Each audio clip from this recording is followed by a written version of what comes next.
Mon nom est Yazid et soyez les bienvenus dans ce nouvel épisode des rendez-vous Robotics First Québec. Cette semaine n'a pas été une semaine comme toutes les autres. Malgré la situation actuelle, l'équipe de Robotics First Québec a mis beaucoup d'efforts pour faire la promotion des femmes en sciences. C'est d'ailleurs un des objectifs que nous garderons au-delà de la situation actuelle. En mon nom personnel et au nom de toute l'équipe, j'aimerais vous remercier. Vous avez été nombreux et nombreuses à écouter nos capsules, à les partager et à nous écrire. Comme à l'habitude, je vous invite à nous écrire à info@roboticfirstquebec.org. Cette semaine, mon invité est Shaima Shraibi, étudiante au bac à l'Université Polytechnique de Montréal et fondatrice de Polystar, une association universitaire qui fait la promotion, le mentorat et participe à des compétitions de robotique internationales. Bonjour Shaima, comment tu vas? Ça va bien, merci. Ça va super bien. Shaima, j'aimerais ça que tu nous parles un peu de toi, puis tu nous parles aussi de Polystar. Moi, personnellement, je suis une étudiante en ce moment en troisième année au baccalauréat en génie industriel. Polystar, c'est un projet que j'ai parti au tout début de mon bac. Ce qu'on appelle une société technique, c'est-à-dire un groupe d'étudiants qui se réunit pour faire une compétition. Dans mon cas, on s'axe vraiment au niveau de la robotique et ça à tous les niveaux. Polystar est né par le but de vouloir propager la science auprès des jeunes et ça vraiment à tous les âges. Puis c'est vraiment initié de mon background dans le domaine de la robotique avec mon expérience avec FIRST qui m'a fait valoir que je voulais partager ça encore dans le futur. Donc, on est allé avec 3 volets très spécifiques pour vraiment généraliser tous les groupes d'âge. Donc, pour les plus jeunes, on fait des activités d'initiation à la robotique. Donc, le but est vraiment d'initier les jeunes sur le sujet. Par la suite, on a un programme de mentorat pour FIRST. Au début de mon baccalauréat, je me suis rendu compte qu'il y avait un manque de mentors dans les écoles FIRST de Montréal. Je me suis dit, écoute, je suis dans une école d'ingénierie, c'est sûr qu'il y a du monde qui serait intéressé puis qui ont les compétences d'aller aider ces écoles-là. Donc, on a parti ce programme de mentorat. Puis, finalement, on n'avait jamais eu à Polytechnique une compétition de robotique faite par les étudiants de l'université. Donc, je me suis dit que ça serait le temps d'en partir une puis que ça faisait partie de quelque chose de super important, surtout pour une université dans le monde de l'ingénierie. On participe maintenant à la compétition qui s'appelle RoboMaster. Donc, si je comprends bien, c'est vraiment quelque chose de tout nouveau à Polytechnique. Oui, absolument. C'est la première ST dans le genre qu'on retrouve à Poly. Il n'y avait pas de grosses activités étudiantes dans le domaine de robotique avant que Polystar arrive. Wow! Shaima, parle-nous un peu de ton cheminement. C'était quelque chose que tu voulais retrouver à Polytechnique parce que tu avais ton expérience FIRST ou parce que tu voulais aussi trouver une place plus importante pour la technologie puis le mentorat? Cette envie-là de partir ce genre de projet à Polytechnique m'est venue, comme je l'ai dit un peu précédemment, vraiment de mon expérience avec FIRST. Puis ce que je veux dire par là, c'est que mon expérience dans FIRST, que ça soit en tant que participante, en tant que mentor ou encore en tant que bénévole, a été extrêmement enrichissante et je dis toujours que FIRST m'a beaucoup apporté. M'a beaucoup apporté dans ma confiance en moi, dans mes capacités professionnelles, interpersonnelles, mais aussi ça m'a mené vers mon futur métier qui est de devenir ingénieur industriel. Puis ça a été autant inspirant pour moi puis que ça m'a apporté autant. J'aimerais ça que ça puisse apporter autant à d'autres personnes. Alors, j'ai un passé dans lequel j'ai parti d'autres projets de robotique, plus au niveau des écoles primaires, etc. Mais quand je suis arrivée à Polytechnique, ça a vraiment été pour moi une continuité. C'était de pouvoir continuer de permettre ça, puis de le permettre à une communauté qui était proche de la mienne, soit d'autres étudiants comme moi à l'université. Puis après ça, ça a été de remplir des besoins que je trouvais dans la communauté qu'on pouvait remplir en tant qu'étudiant universitaire. Fait que c'est un peu de là que sort vraiment l'envie de partir ce genre de projet-là. Puis c'est ce qui me motive de donner autant d'heures puis de passer autant de temps sur ces initiatives-là. Une petite question, tu faisais partie d'une équipe FIRST de quel programme? Je faisais partie d'une équipe FRC. Fait que j'ai fait partie 2 ans d'une équipe FRC. Puis par la suite, je suis devenue mentor et aujourd'hui, on me voit souvent en tant que bénévole dans les événements. Peux-tu nous décrire un peu ton expérience au sein de cette équipe FRC? comment as-tu trouvé ta place? Puis pourquoi as-tu continué en tant que mentor par la suite? Mon expérience en tant que participante dans cette équipe-là est extrêmement enrichissante puis extrêmement formatrice pour moi. Parce que quand le projet est parti, j'ai fait partie de la première corps d'une équipe. C'est-à-dire que l'équipe était à sa première année d'expérience. Donc, on ne savait pas trop dans quoi qu'on s'embarquait.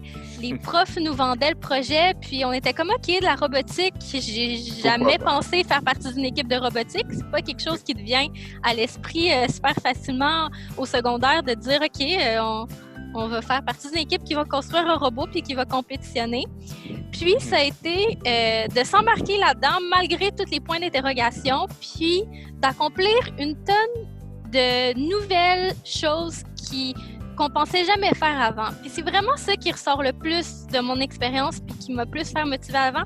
C'est tous les petits éléments qu'on a accomplis qu'on pensait pas réussir. Que ça soit tout simplement la construction du robot, dans lequel au début tu te dis personne ne sait en construire un, comment qu'on va y arriver. Puis, ou que ça soit d'aller chercher l'argent. Quand on te dit va falloir que tu ramasses 20 000 $, que tu es en secondaire 5, ma confiance en moi n'était pas super élevée. Là, je ne savais pas si j'avais ce genre de capacité de convaincre des gens d'embarquer dans un projet puis de donner de l'argent. Puis ça a été tout ce ramasser de petites expériences-là qui ont fait en sorte que finalement, je me suis rendu compte que non seulement j'en étais capable, mais que je pouvais même être bonne, puis que je pouvais développer, puis que oui, sur le temps d'une année, quand tu mettais assez d'efforts, puis que tu rentrais vraiment dans ça, puis que tu aimais ça, puis que tu étais capable d'accomplir plein de choses qui te semblaient vraiment impossibles au départ. C'est vraiment ça qui a fait en sorte que comme ça m'a changé, puis que ça m'a extrêmement motivée pour la suite. Tu parles d'interrogation au départ. Je comprends que, bon, c'est une équipe recrue. Toi, en tant que jeune femme, comment tu t'es sentie dans une équipe de robotique?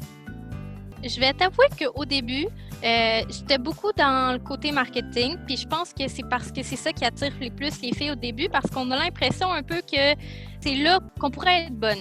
Pour moi, globalement, ça n'a pas changé beaucoup à mon expérience parce que ça m'a quand même permis de développer des nouvelles compétences, mais ça a été beaucoup progressif de réaliser qu'en fait, que ça soit en marketing ou dans le robot, on avait notre place partout, puis que moi aussi, je pouvais comprendre comment le robot fonctionnait, puis que les technologies m'intéressaient moi aussi, d'où le fait que j'ai fini par aller vers une branche du génie parce que j'ai vraiment découvert que même si au début, j'avais une certaine résistance parce que je pensais que c'était peut-être pas moi la personne avec les meilleures compétences pour le faire, je me suis rendu compte que finalement, oui, je pouvais développer ces compétences-là, puis que j'avais en masse ma place dans le domaine, en fait. Comme tu dis, ça t'a amené à poursuivre dans le domaine du génie industriel. Comment ton entourage a reçu ça? Ça a été spécial pour mon entourage au début, dans le sens que depuis que je suis jeune, les métiers vers lesquels je tourne, ça a été très loin du génie. Parfois, j'ai voulu devenir avocate, parfois, on me voyait plus dans le domaine de la santé. Fait que j'ai jamais laissé paraître qu'un domaine comme le génie pouvait m'intéresser.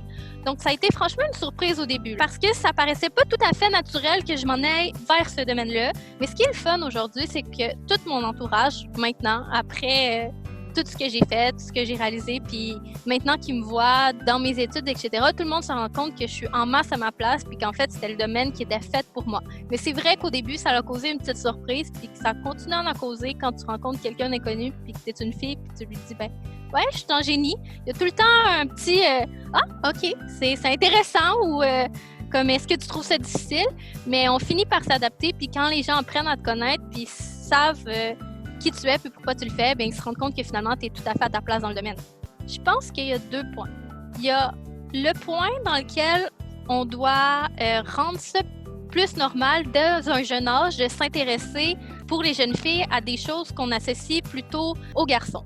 Dès qu'on est jeune, on devrait déjà les intéresser à tout ce qui est soit jeux vidéo, programmation, que ça soit des Lego, etc. Déjà, ça, il faudrait qu'on les laisse plus aller là-dedans, que ça soit plus normalisé un peu. Puis d'un second temps, je pense qu'on doit de plus en plus être moins surpris puis encourager ça. Il faut qu'on sorte un peu du fait que c'est anormal puis du fait que OK, c'est cool, t'es en génie. Si la personne t'encourage un peu puis fait comment c'est cool, ben déjà, tu te sens plus à ta place juste avec ce petit mot d'encouragement-là que la personne trouve ça le fun que tu fasses ça comme métier. Quelles sont les actions concrètement qui peuvent amener ce changement de mentalité? Oui. Je pense que déjà, au niveau de l'école, que ça soit au primaire ou au secondaire, c'est d'encourager les filles à rentrer dans ce genre de projet qui semble un peu plus masculin. Juste les encourager puis leur dire « Essaye-toi, tu vas peut-être aimer ça, tu es capable, toi aussi tu en as les capacités. » Puis plus jeunes ils vont le découvrir, plus ils vont pouvoir grandir avec cette confiance-là qu'eux autres aussi sont capables. Fait que ça serait plutôt pour moi, puis une des missions que je pense que j'aimerais bien qu'on se donne, puis j'aimerais bien me donner moi personnellement, c'est d'encourager ça justement, des projets dans le monde éducatif pour les jeunes filles qui sont axées vers elles, qui vont leur tenter, mais qui va surtout leur faire découvrir qu'elles aussi sont capables de le faire. Fait que je pense que c'est vers là qu'on devrait s'axer. Développer vraiment le leadership au féminin.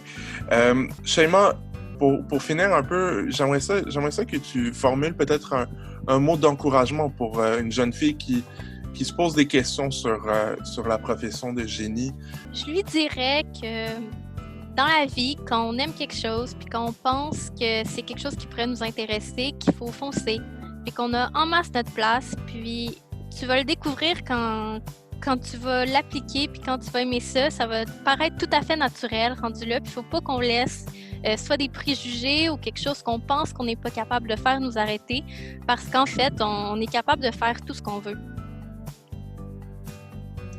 Bien, merci beaucoup du temps que tu nous as accordé. Je pense qu'il y a une réflexion aussi qui doit être continuée. Donc, bonne chance dans tes projets futurs. Bonne chance pour la continuité de Polystar. Je pense que c'est une association, une société technique qui a de l'avenir. Félicitations pour la continuation de tes études Merci. En génie. C'était Shaima Shraibi, étudiante en génie industriel à Polytechnique Montréal. Merci de nous avoir écoutés. Merci, puis continuez à nous écrire. Ça nous fait vraiment un plaisir de vous lire. Au revoir.